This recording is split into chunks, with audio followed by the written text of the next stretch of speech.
Bienvenidos a todos, muchas gracias por acudir. Vamos a ver, lo que vamos a ver a continuación es una pequeña exposición, no están todos los que son, pero son todos los que están, dedicada al ingenio humano, a cómo curar, por un lado, y a cómo dañar, por el otro, pues ambas son caras de la misma moneda. Comenzaremos, si les parece, por una pequeña visita a los instrumentos, a los métodos, a las curas de las cuales la humanidad ha dispuesto a lo largo de la mayor parte de la historia. Lo primero que tendríamos aquí, desgraciadamente, de actualidad, sería un médico de la peste. La peste bubónica, hasta el descubrimiento de la penicilina, ha sido una de las enfermedades que más seriamente ha puesto en peligro la supervivencia de la especie humana. La peste bubónica es una zoonosis, es decir, una enfermedad que se origina en animales y que en algún momento da el salto, se transmite a los humanos. Bien, es prácticamente lo mismo que ha ocurrido recientemente con el coronavirus, ¿vale? Y siendo originalmente una enfermedad endémica de una región determinada de Mongolia, a través de la ruta de la seda, ¿vale?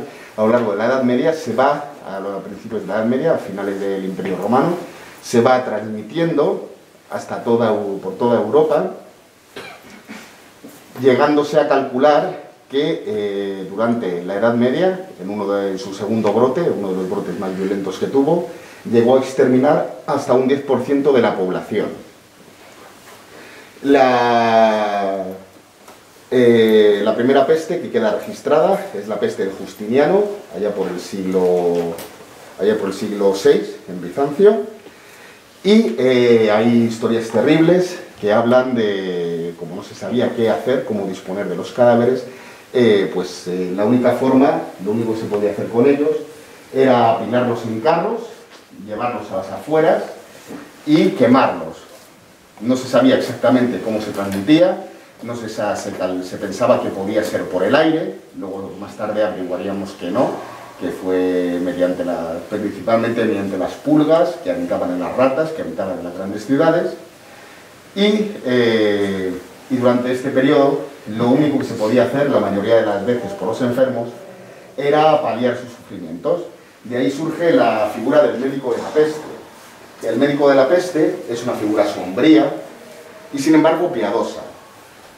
Tiene el aspecto de un cuervo, el semblante de un cuervo, pero eso es porque su máscara, la máscara característica en forma de pico, en realidad estaba rellena de hierbas aromáticas que se consideraba que eran capaces de detener la peste, porque recordemos que se pensaba que se transmitía por el aire.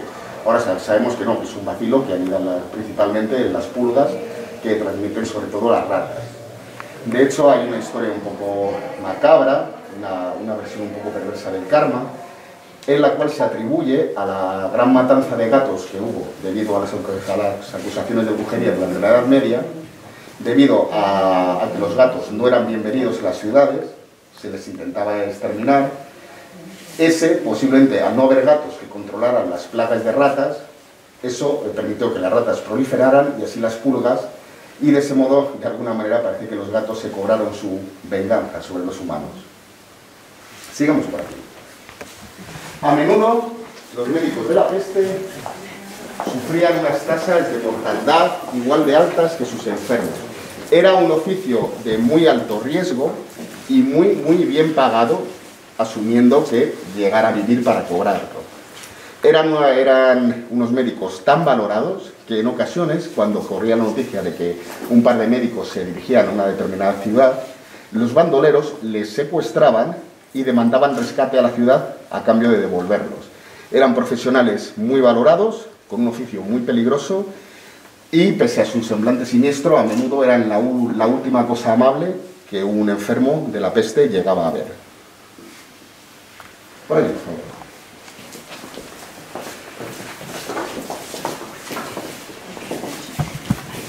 Cuando cae el Imperio Romano, también cae casi todo el conocimiento médico y el enfoque científico de la medicina que se había acumulado hasta ese momento.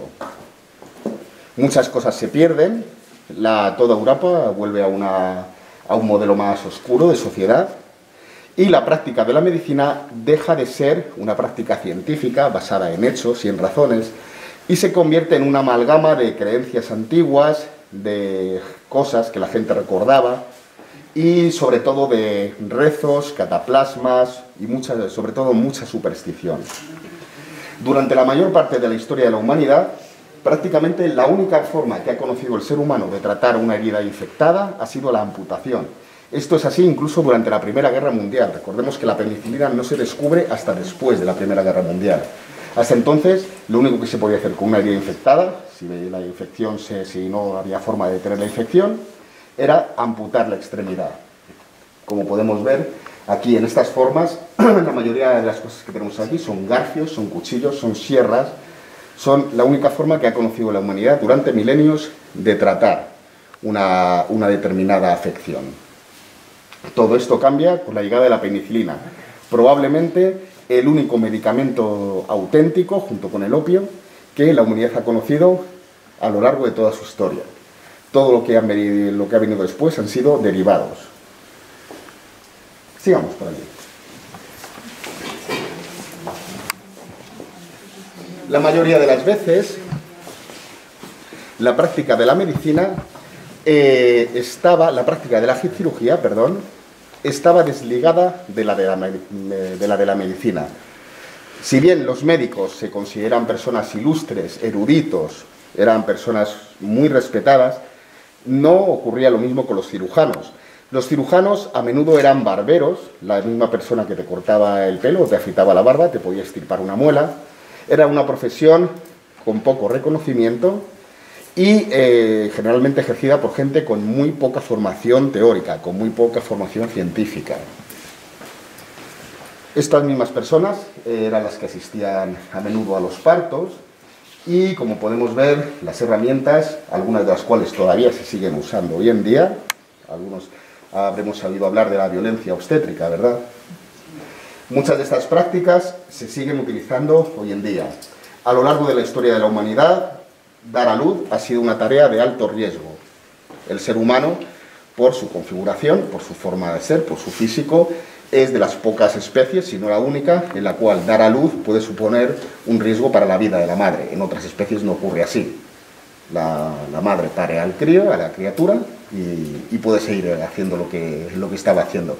El ser humano, probablemente debido al tamaño de nuestra cabeza, lo mismo que nos permite caminar de pie y manejar herramientas, también supone un peligro a nuestra existencia a la hora de dar a luz.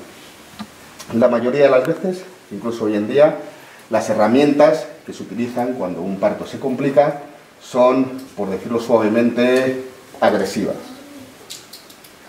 Hoy día, debido a los nuevos métodos, se están buscando nuevas vías, pero aún así, hoy día la práctica de la cesárea sigue siendo algo habitual, así como determinadas técnicas que pueden causar un daño terrible a la madre y también al feto. Cabe decir sobre esto que no es una leyenda, es un hecho real, la maldición de los 7 días se llama, y es en torno a las parteras, a las doulas, que ayudaban a dar a luz en la Irlanda de principios del siglo XX, las cuales tenían por tradición ser ellas las que cortaban el cordón umbilical del niño al nacer. Existe una isla en Irlanda, no recuerdo el nombre, hoy día está completamente despoblada, porque a principios del siglo la gran mayoría de los bebés que nacían en esa isla morían al cabo de 7 días. Desde Londres enviaron a una enfermera para averiguar qué estaba ocurriendo y nada más llegar la recibieron con bastante hostilidad, porque aquella era su tradición y no podían tolerar que una mujer de fuera viniera a entrometerse en sus asuntos. Esta enfermera no tardó demasiado en descubrir lo que estaba ocurriendo. Lo que ocurría era que las parteras se negaban, por tradición, a esterilizar las tijeras con las que cortaban el cordón. El cordón se infectaba, provocaba una sepsis y eso provocaba la muerte de la criatura aproximadamente a los 7 días. De hecho, ella escribió el informe, lo mandó de vuelta a Londres pero al final se conjuraron y terminaron echándola de la isla.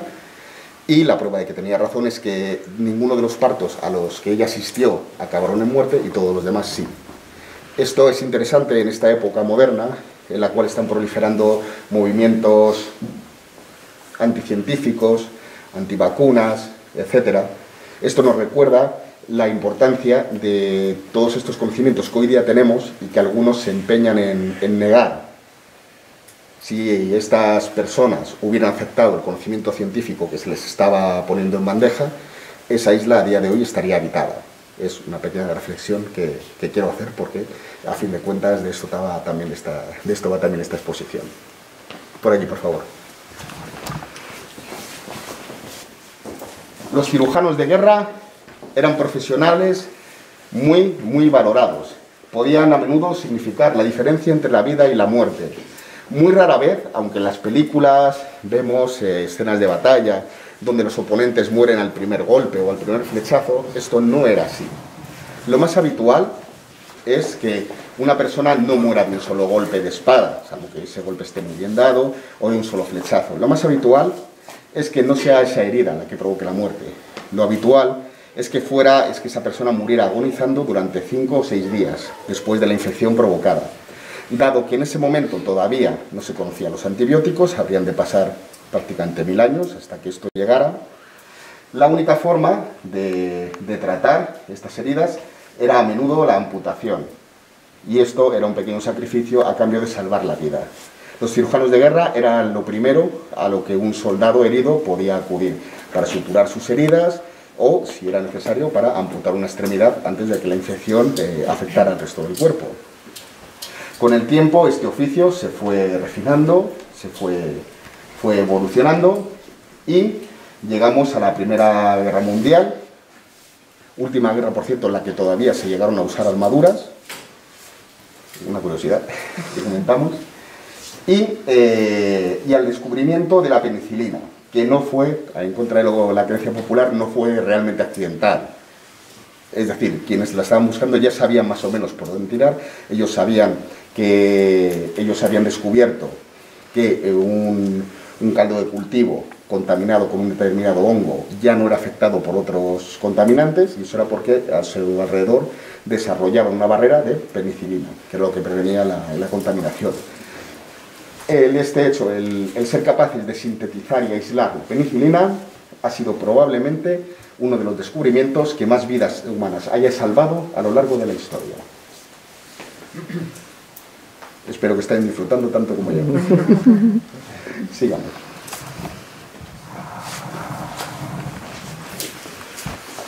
A lo largo, me van a permitir que me salte. A lo largo de la historia, la mayoría de los remedios que el ser humano ha conocido no eran medicamentos en el sentido de ser capaces por sí mismos de curar una enfermedad. Esto no ocurre hasta la penicilina. Es el único medicamento que realmente es capaz de curar. El resto serían paliativos que ayudarían al enfermo a mejorar, pero en definitiva habían de ser sus propias defensas las que superaran la enfermedad. A lo largo de la historia se han conocido multitud de hierbas, bien aplicadas en cocción, en cataplasmas, de diversas formas, pero entre ellas destacan sobremanera, y por motivos muy distintos, el opio y el mercurio. El opio, hasta la llegada de la penicilina, ha sido probablemente el remedio más eficaz que ha conocido la humanidad para múltiples dolencias, desde un dolor de muelas hasta calmar a un bebé que está llorando, a aliviar los dolores de la muerte. El opio ha sido el gran descubrimiento de la humanidad. Hoy en día, por supuesto, su cultivo y uso sin prescripción médica es ilegal, pero aún así existen prácticamente la totalidad de las farmacéuticas, incluyen preparados para casos extremos, dolencias quirúrgicas, etc., incluyen preparados a base de opiáceos. El mercurio, por el contrario, tiene el dudoso honor de ser el medicamento menos eficaz de la historia, incluso contraproducente. El mercurio habitualmente, recordemos que es el único metal líquido a temperatura ambiente. El mercurio tiene la propiedad de ser un antiséptico increíblemente eficaz. Es por ello que se usó desde largo tiempo y de tiempo de los emperadores romanos para tratar enfermedades infecciosas como la sífilis. Es por ello que es por eso que se le relaciona con la diosa Venus, por aquello de... En fin. ¿Qué ocurre? El mercurio es altamente tóxico, increíblemente tóxico. Pronto los médicos se dieron cuenta de que los enfermos a los que ellos trataban con mercurio, si bien no desarrollaban la enfermedad, la infección, acababan muriendo de pura locura, intoxicados, porque afecta al cerebro. ¿Qué ocurrió? Decidieron, en un alarde de ingenio, recordemos que la ciencia se construye paso a paso a base de prueba y error, y bueno, pues esta es la fase del error. Descubrieron que bajando las dosis de mercurio, los enfermos se les morían menos. Alguien, en algún momento de la historia, decidió que si diluía el mercurio en una enorme cantidad de agua, de manera que prácticamente no quedara ni siquiera un rastro de mercurio dentro de la enorme cantidad de agua en el cual estaba diluido, los enfermos ya no morían de locura. Y aquí el nacimiento de la homeopatía, por si alguien está interesado. Se diluye tanto el principio activo que es imposible que cause ningún efecto secundario, obvio. Ahora tampoco va a causar ningún efecto primario. Sigamos por aquí. Vemos que la historia de la ciencia no está exenta de errores. Sin embargo, el mérito que sí tiene es que se aprende de esos errores y poco a poco se va construyendo sobre las bases que otros han sentado. La ciencia no es perfecta, aún así es lo mejor que tenemos a día de hoy.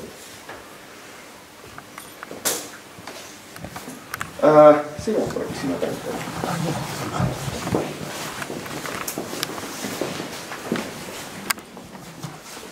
Vemos aquí efectivamente un alambique con el cual podemos extraer los principios activos de las plantas. El alambique nos viene legado de los árabes en torno al siglo XII, si mal no recuerdo, puede ser, y nos permite destilar los principios activos, extraer aquello que nos interesa en las plantas y aplicarlo en diversas concentraciones como una medicina ya destilada.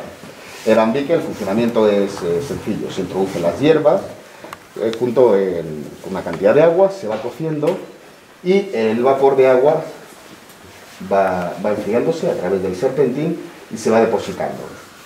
A través de ahí podemos obtener tanto síntesis, tanto principios activos de hierbas cuyos efectos nos interesan, como algo, ahora todo el mundo se reirá, revolucionario en la historia de la humanidad, el alcohol. Siempre hay que se ríe aquí. Bueno, a pesar de la mala fama que tiene, el alcohol ha sido uno de los grandes descubrimientos que ha revolucionado la historia de la humanidad. Por ejemplo, las bebidas fermentadas han permitido los viajes a ultramar, los viajes por mar. ¿Por qué? Porque el agua corriente estaba plagada de bacterias, no se podía beber, enseguida se estancaba. ¿Cómo paliamos esto? Agregando algo de vino al agua, de forma que esas bacterias mueran y ese agua sea potable. Esto es posible gracias a los alambiques. Una cerveza de baja graduación, que no llega a afectar demasiado, también permite mantener el cuerpo hidratado sin someter el cuerpo a una carga bacteriana que podría provocar una infección. Todos estos descubrimientos, como vemos, se van sumando de manera que al final llegamos a la farmacopea actual, a la medicina moderna. Uno de los mayores descubrimientos en este sentido sucede en el siglo XIX, cuando por fin se consigue aislar las moléculas que se utilizan para fabricar tintes. Hasta el siglo XIX, la humanidad siempre, o casi siempre, ha vestido de blanco. ¿Por qué? Porque los tintes eran extremadamente caros. Solo los que tenían dinero se los podían permitir. Cuando se descubre la manera de sintetizar estas moléculas, de aislarlas, todo el mundo tiene acceso a tintes con los cuales teñir sus ropas y ahora todos podemos vestir del color que más nos apetezca. Una vez descubierto este principio o esta base tecnológica, esa misma tecnología se empieza a aplicar a la farmacopea. Del mismo modo que aislamos el principio activo de un tinte, podemos aislar el principio activo de una planta y administrarla en dosis medidas, en forma de grajeas, de pastillas, sin correr el riesgo de una sobredosis o de equivocarnos con la dosificación. De hecho, no es casualidad que prácticamente todas las grandes farmacéuticas que existen hoy día, Pfizer, etcétera, Bayer, empezaran su andadura siendo fábricas de tintes. Sigamos por aquí. Vemos aquí, efectivamente, una exposición de plantas medicinales. El ajo, por ejemplo, siempre ha sido un antibacteriano muy potente. Sus propiedades han sido reconocidas. Existe acerca del ajo una anécdota, que no se sabe muy bien hasta qué punto será leyenda o será verdad, que era el brebaje del ladrón. Esto es porque en plena época, en plena peste bubónica, en plena epidemia de peste bubónica, se capturó a unos ladrones que, para salvar su gaznate, revelaron el secreto de un brebaje que ellos tomaban, el cual les permitía permanecer libres de contraer la peste. La base científica es sólida, dado que el ajo es un antibacteriano y la peste es un bacilo, no un virus. Tomar una dosis regular de ajo o de un brebaje a base de ajo regularmente es posible que efectivamente ayudara a aumentar la supervivencia de aquellas personas que pudieran estar expuestas al bacilo de la peste. Sin embargo, aquí nos adentramos más en el campo de la leyenda y, bueno, pues es una bonita historia que no tenemos seguro si es cierto o no, pero a nosotros nos ha gustado rendirle homenaje. Sigamos, si me permite. Vemos cómo la ciencia médica, al menos en Occidente, una vez que ha caído el Imperio Romano, prácticamente se pierde. Todo el enfoque científico que había aportado Galeno de Pérgamo y otros ilustres se pierde. Volvemos a las supersticiones, a los rezos, a las cosas intangibles. No es hasta la entrada de los árabes en Europa que volvemos a recuperar un poco el interés científico, aunque no exento de intromisiones religiosas. Por un motivo, estaba prohibido por motivos religiosos examinar el cuerpo humano. No se podía abrir un cadáver. Y sin poder abrir un cadáver era imposible saber cómo funcionaba el cuerpo por dentro. No era extraño que, a escondidas y a riesgo de perder su propia vida o su libertad, muchos estudiantes, en secreto, compraran los servicios de ladrones de tumbas para que les proveyeran de cadáveres frescos con los cuales experimentar y, aunque fuera de forma ilegal, poder aprender más sobre cómo funcionamos por dentro, lo cual, a la postre, ha servido para salvar más vidas. Por ahí, por favor.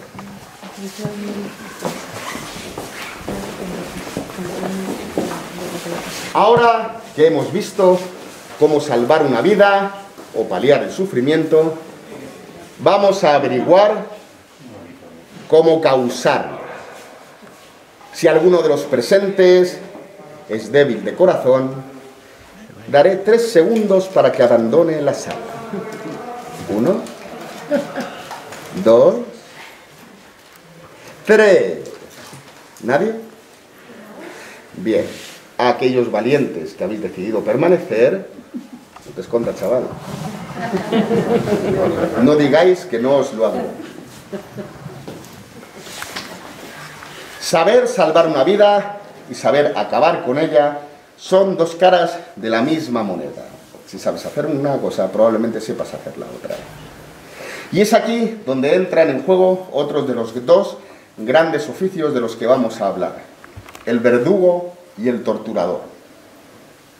A grandes rasgos, ¿alguien sabría decirme la diferencia entre verdugo y torturador?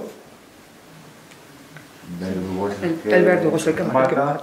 Y el torturador es el que tortura. El verdugo es un profesional. Él no tiene ningún tipo de sentimiento hacia su trabajo.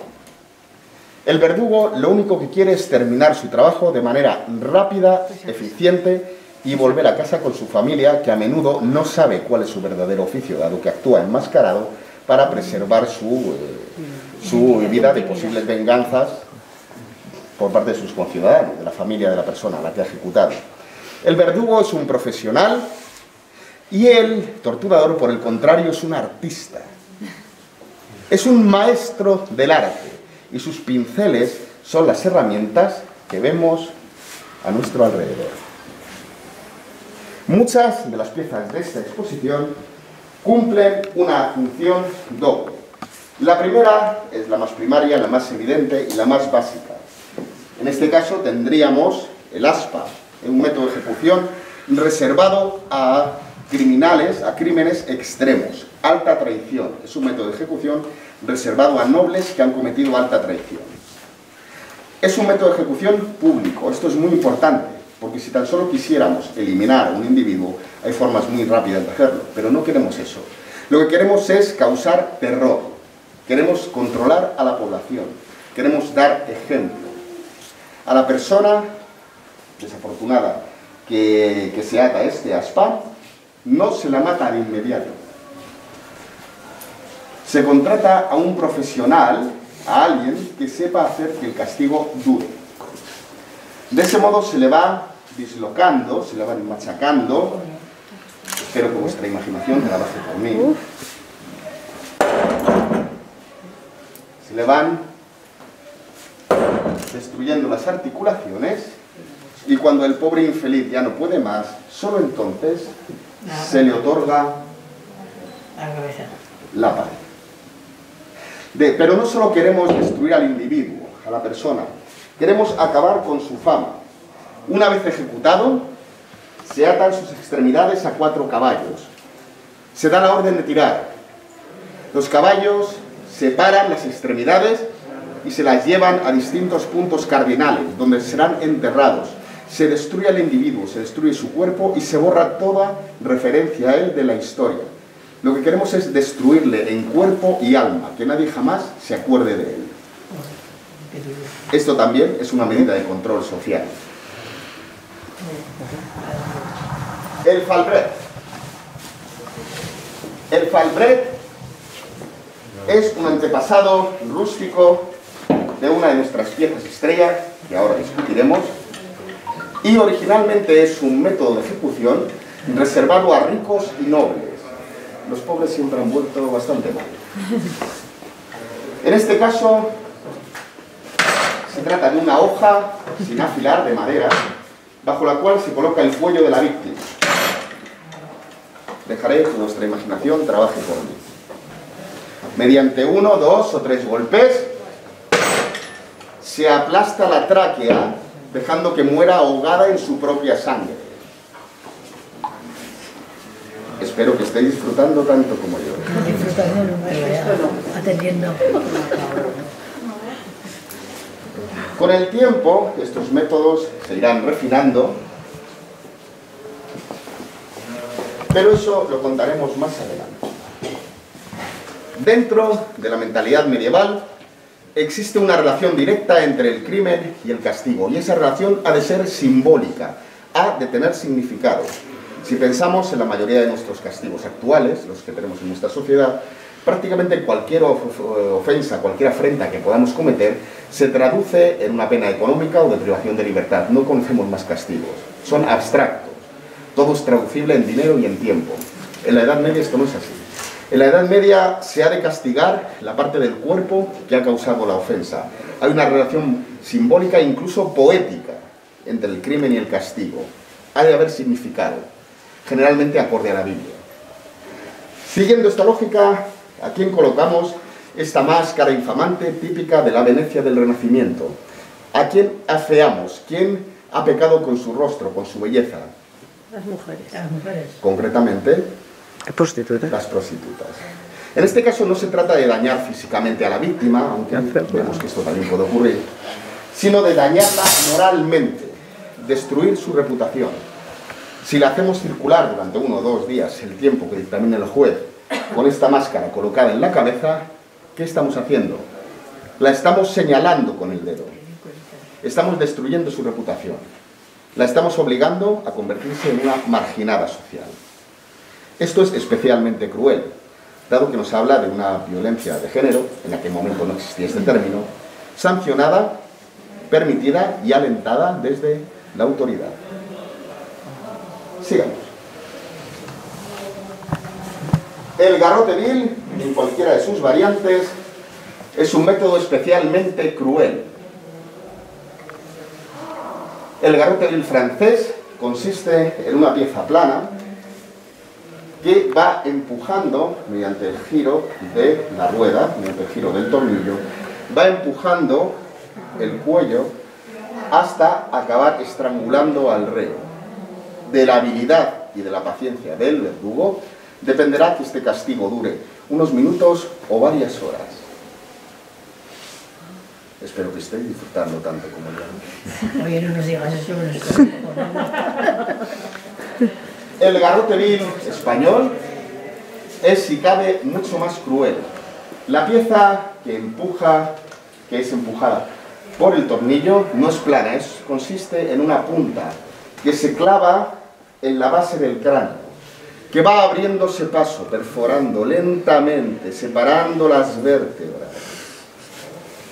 En este caso la agonía, y de hecho en este país hemos visto un ejemplo no hace tanto, la agonía puede durar horas y el reo, suplicar a gritos que acaben con él lo antes posible.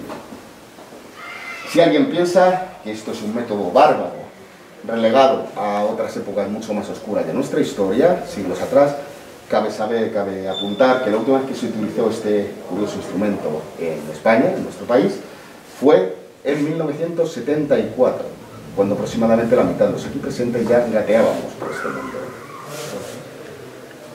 Sigamos. El cepo. El cepo es un castigo relativamente leve para también una falta leve. En el cepo se coloca a una persona que ha causado un daño relativo a la sociedad, que ha provocado un alboroto, que se ha peleado o que tiene muchas deudas, etc. En este caso al reo se le sitúa en la plaza mayor generalmente, se le ata, se le sujeta, se le inmoviliza durante 1 o 2 días, en una posición bastante incómoda como podemos ver, mientras el resto de los ciudadanos circulan a su alrededor, se burlan de él, le tiran huevos podridos o lo que sea. En algunas ocasiones la familia del condenado tenía que guardarle durante lo que duraba el suplicio para evitar que sus conciudadanos en un exceso de celo accidentalmente lo mataran. Cuando esto ocurría nos reíamos un montón. Existen, sin embargo, casos documentados, sobre todo en el Renacimiento, en la Italia del Renacimiento, en los cuales el reo, la persona a la que se situaba en este cepo, era una persona tan famosa y tan querida por sus conciudadanos, estaremos hablando de un Caravaggio, de personas, de escritores, pintores, ilustres, famosos, pero de vidas más bien tirando a disolutas, que sin embargo eran tan queridos por sus conciudadanos que una vez castigados, la gente de su ciudad no solo no iba a agredirle, a insultarle, sino que de hecho montaban una fiesta a su alrededor y le daban de comer, de beber y cuidaban de él. Pero estos eran los menos casos. Sigamos, si les parece, por una de las piezas estrellas. Mi amada guillotina. Ya hemos visto que antecesores ilustres de la guillotina, como el Falbret, fueron evolucionando hasta llegar a su forma definitiva. ¿Alguien sabría decirme en qué periodo histórico adquiere este ilustre artefacto su periodo de máxima gloria? La María Antonieta. Exacto. Concretamente el periodo del terror, que sigue inmediatamente a la Revolución Francesa, y durante el cual incluso uno de sus máximos exponentes, el célebre Robespierre, acabó pasando por él. En este caso, la hoja ya no es una hoja vasta y rústica de madera, es una hoja de metal muy afilada, con una sección en diagonal para aumentar la superficie de corte y asegurar que el reo muere al primer impacto y sin sentir dolor. Esto que hoy día nos parece y es una barbaridad, en su momento, recordemos que no debemos juzgar otras épocas según nuestro marco moral actual, en su día la guillotina supuso una auténtica revolución social. La guillotina era el invento que estaba llamado a mejorar la humanidad. Si lo consiguió o no, es algo sujeto a debate, como cuanto menos. La guillotina, sin embargo, ya hemos visto que en otras épocas de la historia había castigos reservados a ricos y nobles y otros aplicados al común de los mortales. La guillotina es la primera vez en la historia de la humanidad en la cual todos, por igual, ricos, nobles, plebeyos, pobres, tienen la ocasión de morir de manera rápida, limpia y supuestamente sin dolor. La guillotina supone, quizá en su vertiente más perversa, un exponente de los ideales ilustrados de igualdad, libertad, fraternidad. De aquellos del testimonio de las tricotadoras, si alguien se siente morboso, eran mujeres que todos los días, recordemos que no existía el Sálvame Deluxe en aquella época, eran casi siempre, sobre todo mujeres, que se situaban en primera fila, sentadas en sus butacas en la Plaza Mayor, y tricotaban mientras iban viendo desfilar todos los nobles, disidentes, intelectuales, políticos que iban camino del cadalso. Y como quien hoy día ve a esta Belén Esteban, pues ellos se dedicaban a comentar las muertes y cómo iba el asunto.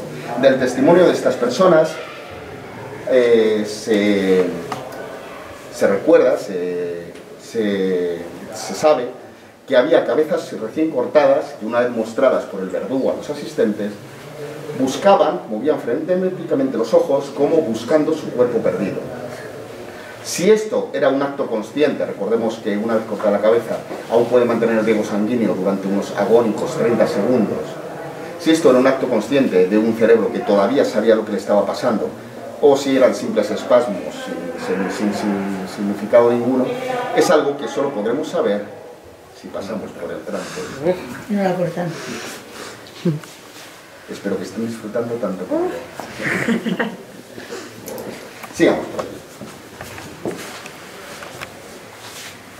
La Dama de Hierro es una pieza tan espectacular que ha pasado a la historia junto con los castillos, los dragones y las princesas. Ha pasado a nuestro imaginario colectivo cada vez que escuchamos las palabras Edad Media. Y sin embargo solo fue utilizada durante un periodo muy concreto y en un marco geográfico muy específico, que fue la Alemania del siglo XV. Sin embargo, su diseño es tan espectacular que ha dado lugar a leyendas, novelas, incluso videojuegos, que todavía hoy es una imagen que todavía hoy podemos ver en el imaginario colectivo. En realidad no es un método de ejecución. Los pinchos, las púas, no están situadas de forma que hieran ningún órgano vital. La función del torturador no es tanto herir o matar a la víctima, aunque esto podría ocurrir, como quebrar su alma, romper su espíritu. A una persona a la que situamos dentro de la Dama de Hierro no estaría tan tranquila como nosotros aquí hoy día. Estaría probablemente privada de sueño, sometida a calizas, no sabría de qué se la acusa, estaría en una situación muy vulnerable. Si esta persona, que ya de por sí tiene su espíritu a punto de romperse, la colocamos aquí, permitimos que la claustrofobia haga su efecto y esperamos un par de días, cuando extraigamos a la víctima, seguramente su cuerpo no haya sufrido heridas de consideración, pero su mente se habrá mudado a otro planeta. Después de esto, ¿qué hacemos con esta persona? Le curamos las heridas, le damos algo de comer, quizá una manta para pasar la noche. ¿Por qué somos amables con ella? Para poder volver a torturarla. Sigamos. Recordemos, dentro de la mentalidad medieval, los castigos aplicados han de ser simbólicos, han de tener significado. ¿Qué hacemos con aquel que ha robado, que ha usado su mano para pecar? Espero que su imaginación trabaje por mí. Sigamos.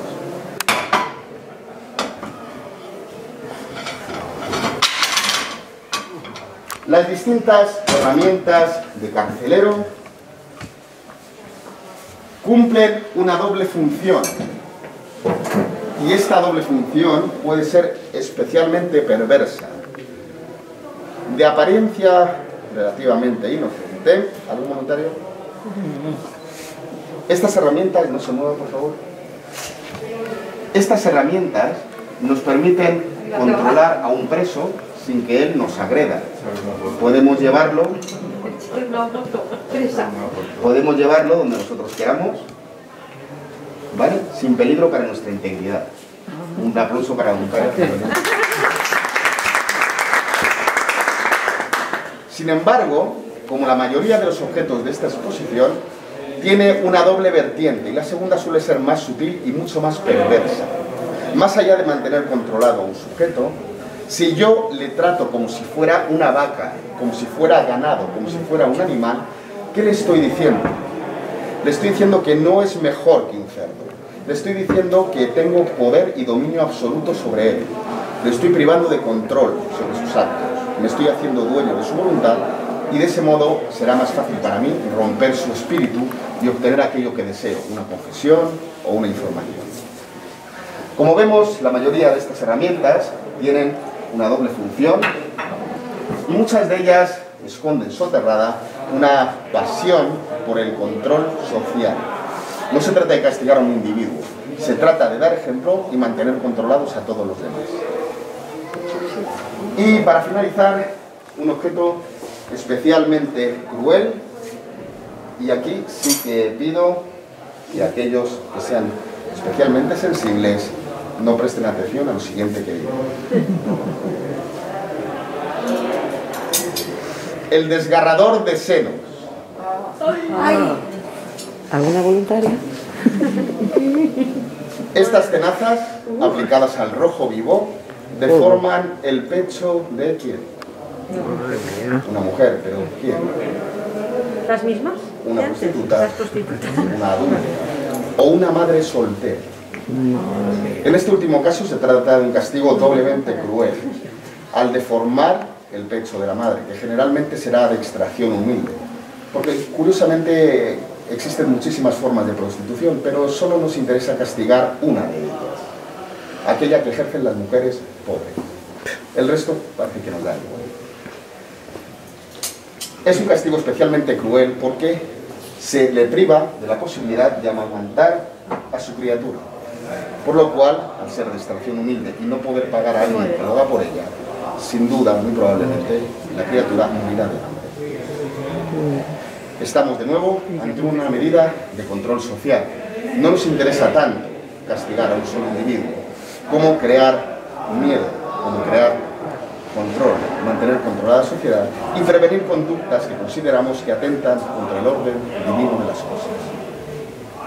Por último, y ya como última reflexión, si alguien piensa que todas estas herramientas están relegadas a épocas muy antiguas, olvidadas ya de nuestra historia, hay que saber que la última vez que se utilizó el garrote vil en España fue en el 74, la última vez que se utilizó la guillotina fue en Francia en el 76, y herramientas de carcelero como estas se siguen utilizando hoy en día en lugares muy civilizados como los Estados Unidos. Con esta última reflexión, agradezco su atención y espero que hayan disfrutado tanto como yo. Gracias.